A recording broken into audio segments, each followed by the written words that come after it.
Hello everybody, welcome back to Frontier.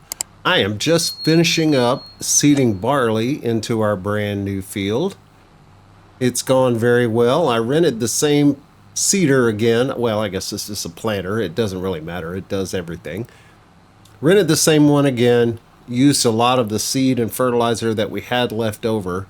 I didn't have a whole lot of fertilizer left over because I put fertilizer on our sugarcane field, and that should be coming back nicely in the next month or two. So it's odd. I guess I really didn't go straight down the property line because I'm able to seed into this part of the field, but down there near the road, for some reason, I'm not able to seed into that. It let me plow it, but it won't let me seed it. So there's some good old farm sim logic for you there. We don't know why. So we're still good, we're still good, we're still good. And then for some reason when we get up here, well, look at that. You know, I think a lot of the times it has to do with where your tractor is. I did a headland across this way, and it wouldn't let me seed into it, but it did there. So we'll see if it lets us harvest it. So I got the equipment returned, just putting away some more seeds and fertilizer so we have some for next time. You see, I bought a fertilizer spreader, and I got one course of fertilizer spread on our sugar cane. I'll need to put some on that. Need to put one more application there, and I'll need to do one more application there. But what we're going to do is, to advance our plan a little more quickly, I'm going to get some sleep. Going to come back to you probably sometime in the summer, and we'll see where we are as far as our sugarcane field, our barley field, and the big plan to bring joy to those inside the wall. It is all coming together, and I'll give you a few more details in the summertime. It's July. Our sugarcane looks great. It's fully fertilized. Our barley also looks great. It's fully fertilized. We're just waiting until these fields are ready to harvest. Now let's go sell some oil.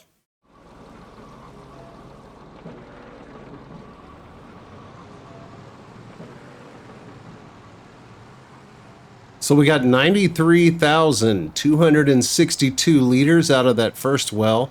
I'm assuming that there's a similar amount in the next well, so we're probably not going to get it all in one load. I'm going to look around and see if there's a bigger tanker. Be nice to have one that did at least 200,000 liters.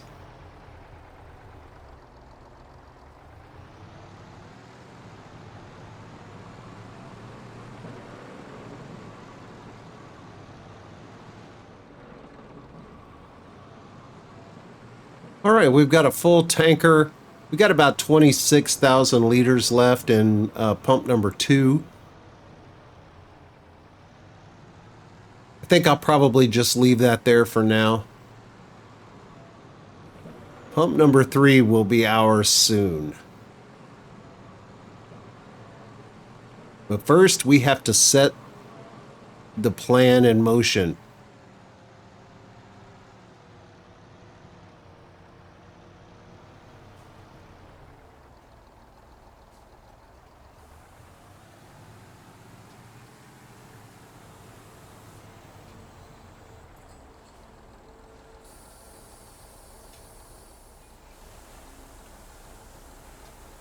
And our full tanker made us $715,341. That's just 2 wells. And we're now back up over $1 million, which is good, because the next part of the plan requires us to spend some more money. I believe we're getting close to the end of spending money and get back to just purely making money, which is where we want to be. So I'm going to park this. I should add that I did have to add some drilling equipment to well number 1, and I'll probably have to do the same for well number 2 in a couple of months. But it's not terribly expensive and it lasts quite a while, so I'm very pleased with the output of these wells in relation to how much I have to put into them. They are money makers, and we're going to make some money. So now the next part of the plan requires wood chips, and I'm going to need to figure that out. So I'll get back to you. And here we are at gate 3. I mentioned we needed wood chips. So I went inside the wall and I started looking around to see if there was any wood chips to be had. My first thought was, hey, we'll just buy a small forest, get ourselves one of those portable wood chippers, and we'll cut our own wood chips. And that seemed like a pretty good idea. Oops. Until I started looking around at what the forests actually look like. What the forests actually look like is this. Hills. Lots of hills. Every part of this forest looks like a hill. So I didn't find any forest that I could readily get to, but I did find this. It's a collectible. Let's collect it, shall we? Oh, look, a big barrel full of money. $300,000. Very good. We can absolutely use that. But we can't use any of this forest. Fortunately, I found another solution. And it's this field of poplar. Poplar is something that you really don't see people do very often. And one of the reasons is that it takes 12 months to grow. It takes a long, long time for this to grow. Fortunately, it's another one of those crops that grows back. You don't ever have to replant it again. So we are going to buy this field for $313,488, which is just slightly above what we just found in our collectible. And now I'm going to rent the equipment and we're going to harvest this. Now, there are several ways to harvest poplar. By far, the easiest method, which is what we're always going to go with, is with a forage harvester. So we're going to grab one of these. And we're also going to grab one of these. The Crone poplar harvesting head for forage harvesters. This is another one of those modded tools that the game doesn't provide us, but fortunately modders do. So we're going to go ahead and lease this. We might as well make it match our John Deere. We'll lease this. And we're also going to lease something to put the poplar in. And we're going to use one of these Misty Cat mods. We'll probably end up buying one of these before it's all over, but for right now, we're going to lease it. We do not need the windrower, so we're going to leave that out. Actually, our forage harvester head will not work with the windrower on for some reason. There's some sort of conflict there, so we're going to lease that.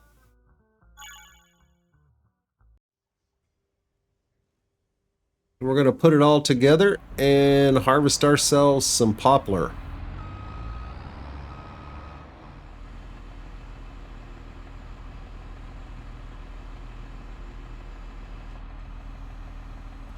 Now, normally on a forage harvester, I would use a dolly trailer just to make it easier for it to turn around. But I think if we just do a couple of, oops, I don't want to do that. If we just do a couple of passes along each end, do a couple of headlands, we should easily be able to turn ourselves around here.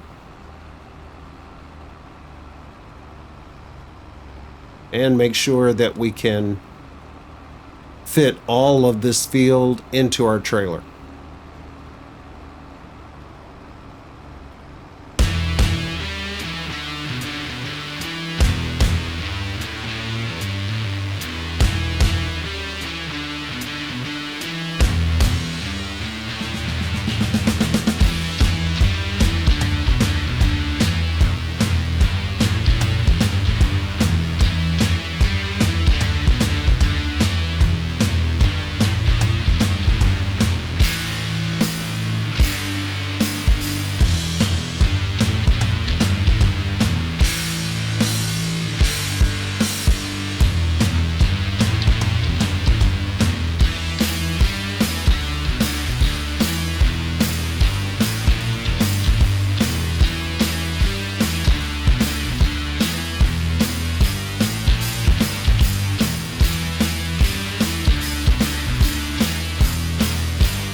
So the poplar harvest is done. We have 674,447,000 liters of wood chips, which should be more than enough to last us until this poplar field grows in again in 12 months. We'll get over here and fertilize it at some point so we get maximum yield out of it. But right now, I'm going to take this over to our Quid Pro and get it put in.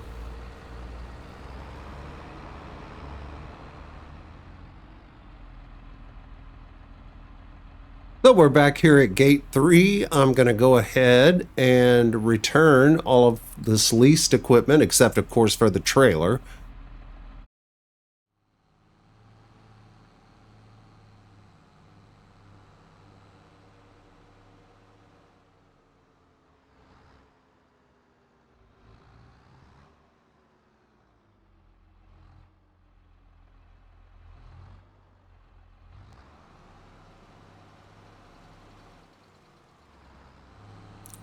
Well, we left gate 3 open, so I'm going to run back over there and close it real quick. All right, let's close this up. And while we're out here, I thought I would give you guys a sneak peek at what is coming as part of the plan. I put in an offer on a piece of desert property out here, very close to where we're standing right now. And as part of my offer, I wrote in that they would be doing some very specific dirt work and grading for me. And that process has already begun. And there it is. Let's go take a closer look, shall we? So we needed an undisclosed location to place our next production as part of our mission. And this is what we're going to get. This nondescript looking pile of dirt here is hiding a secret that I don't think the helicopter will ever be able to detect. And that is a very large open space for a production. And all will be revealed in the next episode.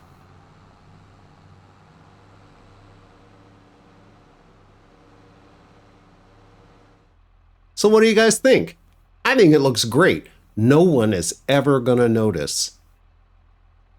Especially not that helicopter right there. So if you enjoyed this video, I sure would appreciate a thumbs up or a subscription. If you did not like this video, please post a comment and tell me why. Either way, thanks so much for being here. I'll see you next time.